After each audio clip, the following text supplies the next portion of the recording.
तीव्रतम प्रारब्ध, दूसरे नंबर का हमारा कर्म, अगर हमने बहुत बेकार कर्म है, हमारे बहुत तकलीफ है, बहुत कष्ट है, बहुत दुख है, शिव महापुराण की कथा कहती है कि सदगुरु की शरण चले जाओ। संत महात्मा जोगी सन्यासी तपस्वी साधक उपासक कोई सदगुरु के पास जाकर निवेदन करो तो कुछ हमारे पूर्व का करा हुआ पाप कटना प्रारंभ हो जाए।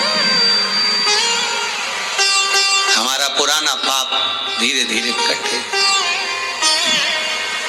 सत्कर्म।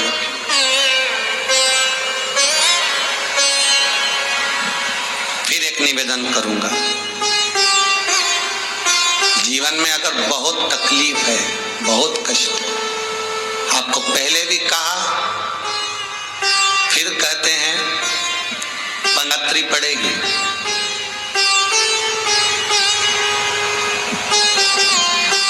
जो माघ महीने में शिवरात्रि पड़ती है उससे भी प्रबल शिवरात्रि, ये शिवरात्रि 19 वर्ष के 2 बार गैप करने के बाद 183 वर्ष के बाद आएगा और 183 वर्ष के बाद फिर इसमें की शिवरात्रि प्राप्त होगी। और 183 वर्ष किसने देखे? कौन ने देखे? और निवेदन करूंगा, अगर जिंदगी में थोड़ी सी तकलीफ है, दुख है, कष्ट है, परेशानी है, तो उस शिवरात्रि को हाथ से मत जाने दो। कल शिवरात्रि को आपको पहले भी कहा कि क्या क्या वस्तु भगवान शंकर को हम रात्रि के समय पर चढ़ा दें जिससे हमारा रोग समाप्त हो जाए, हमारी बीमारी समाप्त हो जाए, हमारे जीवन में सुख समृद्धि लक्ष्मी आ जाए। वो समर्पण का भाव है। और शिवरात्रि आने में देरी है और आपके जीवन में बहुत कष्ट है, बहुत कष्ट। महाराज 5 कमलगट्टे, 5 बेलपत्र तांबे के लोटे में जल भरकर रख लीजिए। सीधे हाथ पर उस कलश को रखो जिसमें 5 कमलगट्टे और 5 बेलपत्र रखिए। श्री शिवाय नमस्तुभ्यम शिव महापुराण का मूल मंत्र है, जैसे भागवत का मूल मंत्र है ओम नमो भगवते वासुदेवाय। शिव महापुराण का मूल मंत्र है श्री शिवाय नमस्तुभ्यम। इस मंत्र का 5 बार स्मरण कर कर आपको जो तकलीफ है उसको हृदय चित्त से धरकर मस्तक से कलश को लगाकर किसी एकांतेश्वर महादेव पर, एकांतेश्वर महादेव मतलब अपने गांव से, नगर से, शहर से जो बाहर खेड़े में हो, बिल्कुल बाहर, जिस शिवलिंग पर कोई पूजन करने ना जाता हो, एकांत में बैठे हो, जंगल में बैठे हो, कहीं किसी वृक्ष के नीचे विराजमान हो, ऐसे एकांतेश्वर महादेव पर अपनी कामना कर कर वो जल समर्पित कर दो। 1 बेलपत्र, 1 कमलगट्टा उठाकर अपने घर पर लेकर आ जाओ। जो तकलीफ बहुत ज्यादा हो रही है 5 दिन में आपको मालूम पड़ जाएगा, 5 दिन में अंतर आ जाएगा। शिव का अनुमोदन करो, शंकर का स्मरण करो। महाराज ये अश्विन का जो अधिक मास है 183 वर्ष के बाद वापिस आएगा। योग, ये योग पहले मिल जाता 19 वर्ष में, पर अब मिलेगा 183 वर्ष।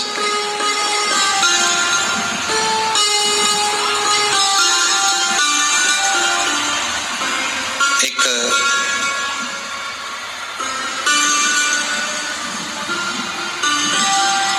किन्हीं माता जी का एक प्रश्न था, वो ध्यान में नहीं आ रहा है वो कहाँ से थी, कि उन्होंने प्रश्न किया था, व्हाट्सएप पर लिखा हुआ आया था कि उनके घर में कोई बहुत ज्यादा बीमार पड़ा हुआ है और बहुत बुजुर्ग है, लगभग 90-95 साल की हैं और शरीर गल गया, शरीर में अब कीड़े पड़ रहे हैं, सिस्टर को बुलाते हैं, डॉक्टर को बुलाते हैं, तब उनको साफ करते हैं। शरीर इतना गल चुका है, उसके लिए क्या करना चाहिए? एक निवेदन करूंगा, एक भगोनी में गेहूं रख लीजिए, एक पात्र में गेहूं। जो बहुत बुजुर्ग हो चुकी हैं, कीड़े पड़ रहे हैं शरीर में, आपने एकादशी दे दी, गीता जी करवा दी, पाठ करवा दिया, गौदान करवा दिया, मोक्ष करवा दिया, सब कुछ करवा दिया, तो भी मुक्ति नहीं मिल रही है, तो पात्र में गेहूं रखकर उन माता जी की सीधे हाथ की 3 उंगलियां उस गेहूं में डालकर उनका नाम और गोत्र बोलकर वो गेहूं गाय को खिला दीजिए। पात्र किसी गरीबड़े को, भिक्षुक को दे दीजिए। महाराज 3 या 4 दिन में मोक्ष प्राप्त हो जाता है। इतनी अगर भोग रही हैं तो कर सकते। इतना कष्ट अगर भोग रही हैं कि शरीर गल चुका है, कीड़े पड़ रहे हैं शरीर के अंदर और सारी खाल टपक टपक कर गिर रही है, तो उनकी मुक्ति हो, उनका मोक्ष हो। आज माता जी कह रही थी कि हमने गीता जी सुना दी, पाठ कर दिया, सब कुछ कर दिया, गौदान करा दिया, सब करा दिया, पर मुक्ति नहीं। शिव का हो, शंकर का, मेरे बाबा विश्वनाथ का स्मरण करो, मिलेगा। फिर निवेदन करूंगा, ब्रह्मा ब्रह्मलोक में रहते हैं, भगवान विष्णु वैकुंठ में रहते हैं। मृत्यु लोक का अगर कोई देव है तो वो महादेव है। पृथ्वी का अगर कोई देवता है तो वो देव अधिदेव महादेव है। पर हमारी आदत है, हम पड़ोस की काकी आती है तो उसको प्रणाम करते हैं, मासी सास आती है तो उसको नमन करते हैं, चाची सास आती है तो उसको नमन करते हैं, और घर में सास बैठी रहती है उसको कभी नमन नहीं करते। आदत है ना हमारी।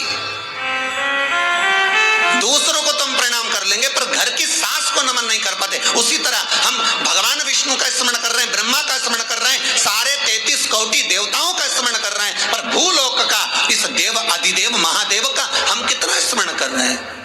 हम तो भगवान शंकर के मंदिर में भी जाते हैं तो छल करते हैं। गए मंदिर में, वहां का लोटा उठा लिया, पानी भर लिया, शंकर जी को चढ़ा दिया। लोटा दूसरे का, पानी दूसरे का, मंदिर भी दूसरे का, पानी चढ़ा दिया बस। और इतनी सात्विकवान सिर पे पल्लू मल्लू रह के ऐसे पानी चढ़ाए, शंकर भगवान भी सोचे काय को नौटंकी करे रे, काय को नाटक करे। पानी दूसरे का, लोटा दूसरे का, शंकर जी पे चढ़ा रही। अगर शंकर को जल चढ़ाना है तो घर से लेकर जा, लोटा भी घर से लेकर जा। और अगर मंदिर का पानी लिया है, मंदिर का लोटा लिया है तो 1 रुपए लोटे का किराया, और 1 रुपए जो लाइट जली, पानी भरा जिस पुजारी ने, उसका 2 रुपया दान पेटी में डाल, तब जाकर तू शंकर को पानी चढ़ाएगी। तब शंकर उस जल को स्वीकार करता है। किसी की लगी लगाई थाली मिल जाए पूजन की और तुम सिर पे पल्लू लेके कुंकू चावल रोली बोली सब चढ़ा दो, और बेचारी वो बाद में आए तो देखे तो यहाँ सब साफ, तो क्या भगवान स्वीकार करेगा? भगवान ऐसा स्वीकार नहीं करे। फिर निवेदन है, बरसाती मेंढक मत बनो रे, अच्छे से सेवा करो, थोड़ी करो पर अच्छी करो। घर से पानी लेकर जाओ।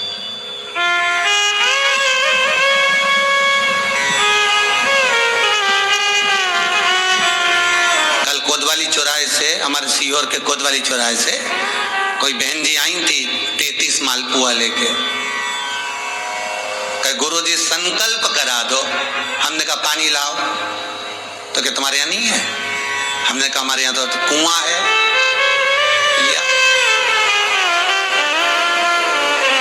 चावल लाओ, तो क्या गुरुजी पूजन मंडप में होंगे ना चावल जरा सा। हमने कहा वापिस घर जाओ, निकलो। कितनी बार भागवत सुनी? राजा बलि के दरवाजे पर वामन भगवान खड़े हैं। राजा बलि वामन भगवान से कहता है, प्रभु आपके एक हाथ में छत्र है, दूसरे हाथ में कमंडल है। तो राजा बलि कहता है आपके कमंडल का जल दे दो, मैं संकल्प छोड़ देता हूं। वामन भगवान कहते हैं राजन, अगर मेरे कमंडल का जल लेकर तू संकल्प छोड़ेगा तो वो संकल्प मान्य नहीं होगा, तुझे स्वीकृत नहीं होगा। किसी की लगी लगाई थाली में से कुंकू चावल चढ़ा दोगे तो कुछ मिलना है क्या? अरे बोलो तो। विष्णु पुराण में तो यहाँ तक लिखा है कि किसी का लगा हुआ दिया, किसी का दिया मंदिर के अंदर रखा था, तुमने अपना डब्बा खोलकर बत्ती निकालकर उसके दिए में रखकर जला दी और सोच रही है कि मैंने खूब बड़ा काम कर दिया, तो उसका तो फल ही नहीं मिला। विष्णु पुराण कह रही है, खुद का दिया, खुद की बाती, खुद का दीप अगर जलाती तो फल मिलता। किसी मंदिर में तुम रोज डब्बी लेकर जाओ, बत्ती लेकर जाओ, मना नहीं है, पर उस मंदिर में पहले से 5 दिए, 7 दिए, 11 दिए तुम रखकर आओ तो जलाओ। दूसरे के रखे हुए दिए में 50 बार बाती जला कर आना, उसका कोई फल नहीं मिलने वाला, उसका कोई फल नहीं हमारा।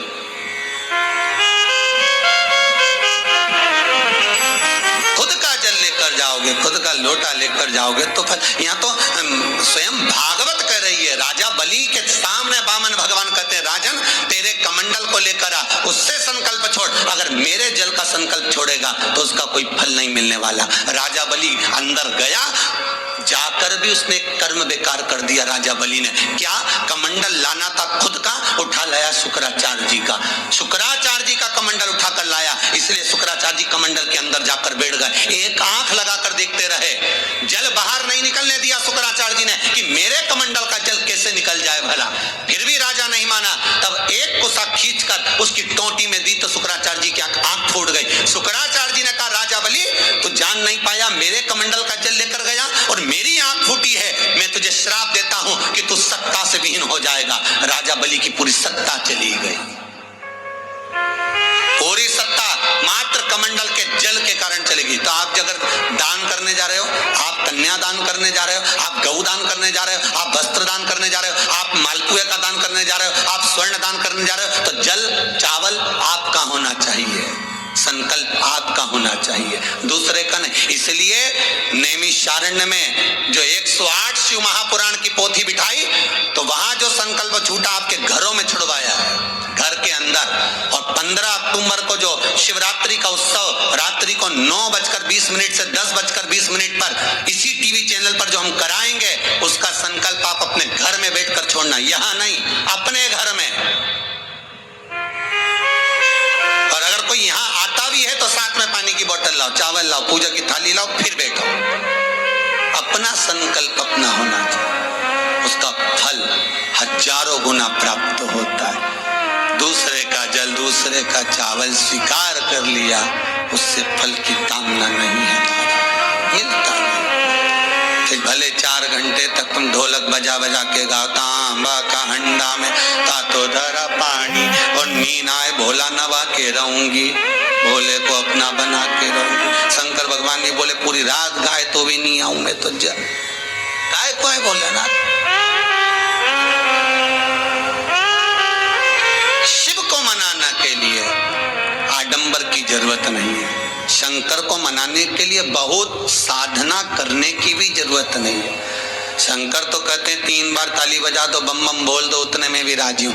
पानी नी भी चढ़ाए चलेगा, ताली नी भी बजाए चलेगा, बम बम नी भी बोला चलेगा। शंकर का शिव महापुराण की कथा कहती है, इतना भी ना बने तो मेरे मंदिर के सामने से निकल कर चले जा, उतने में भी कल्याण कर दूंगा। ये भी ना बने तो मेरे मंदिर का शिखर देख ले, शिखर दर्शनम सर्व पाप नाशनम, मात्र शिखर का दर्शन कर लेने पर भी मैं तेरे पाप क्षीण कर देता हूं, समाप्त कर देता हूं, तेरी जिंदगी खुशियों से भर। शिव करें उतने में भी संतुष्टि है।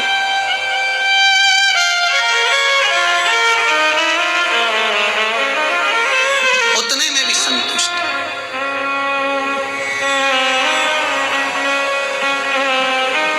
शंकर का अनुमोदन करने वाला, शिव का स्मरण करने वाला, तो अगर मालूम पड़े प्रारब्ध के कारण कोई कर्म के कारण हमें मिल भी रहा है तो वो समाप्त होगा, वो मिटेगा। और बाबा से कहते रहना ना, भोला सब दुख काटो मारा, बाबा बस कृपा कर कर मेरे दुखों को काटिए। बाबा बोले शिव उस बुजुर्ग से कहते हैं तुम्हें कर्म का भोग भोगना पड़ेगा। बाबा ये कर्म का भोग मनुष्य क्यों भोगता है? शंकर कहते हैं पूर्व में जो कर कराए हो उसके अनुसार फल मिलता है।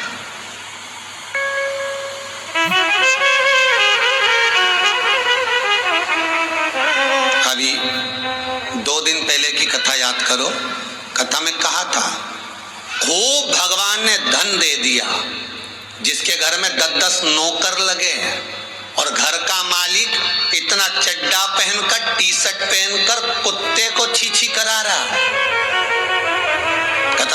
कि नहीं कहा था? तो किसी ने प्रश्न किया था, गुरुदेव इनके घर में 10-10 नौकर लगे, इनके घर के बच्चों को तो नौकरानियां पाल रही, दासियां पाल रही, और सेठ जी अच्छा चड्डा पहन के, टी शर्ट पहन के कुत्ते को छीछी करा रहा। तो ये कहीं लिखा? अरे गरुड़ पुराण उठाकर देखो ना, ये भी कर्म का भोग है कि तेरे घर में 10 नौकर काम कर रहे हैं और कुत्ते को छीछी मॉर्निंग वॉक में तू करा रहा है। तुमने भी देखा होगा रे, जितने लोग टीवी पे कथा सुन रहे हैं, सही बताओ ईमानदारी से, अपनी अपनी स्वीकृति भेजना हो व्हाट्सएप पे जरूर। देखा होगा कि नहीं देखो, सुबह सुबह लोग कुत्ता इतनी शान से घुमाए, कुत्ता इनंग जाए तो वही, कुत्ता उधर जाए तो वो उधर। हमें ये समझ में नहीं आया कि ये कुत्ते को घुमा रहा है कि कुत्ता इसे घुमा रहा है। वो इधर जाए उधर, उधर जाए उधर, उधर कहाँ? इसलिए निवेदन मत बुरे कर्म कर बंदे, वरना पछताएगा। भगवान की आंखों से तो बच नहीं पाएगा, तो बच नहीं पाएगा। कर्म का भोग भोगना पड़सी पड़ेगा, चाहे रो के भोगो चाहे हंस के भोगो। इसलिए निवेदन है, खूब बढ़िया चकाचक खाओ पियो मौज करो, जिंदगी अलमस्त जियो। कितनी भी जिंदगी में दुख आए रोना नहीं, सुखी रहना, मुस्कुराते रहो, क्योंकि आखिरी में जो फोटो टंगेगा वो तो मुस्कुराने वाला ही टंगेगा। तुम भले जिंदगी रोके निकालो, फोटो में तो तुम स्माइल देते ही मिलोगे, माला टंगी रहेगी मुस्कुराते। जित्तों के घर भी जाके देखोगे तो मुस्कुराता हुआ फोटो मिलना है, रोता हुआ किसी का नहीं मिलेगा, भले जिंदगी कितनी भी रोके निकालो। चित्त वृत्ति को लगाओ भजन में, कीर्तन में, स्मरण में। जितना समय गया जाने दो, जो बचा उसको शंकर में लगा दो, शिव में लगा दो।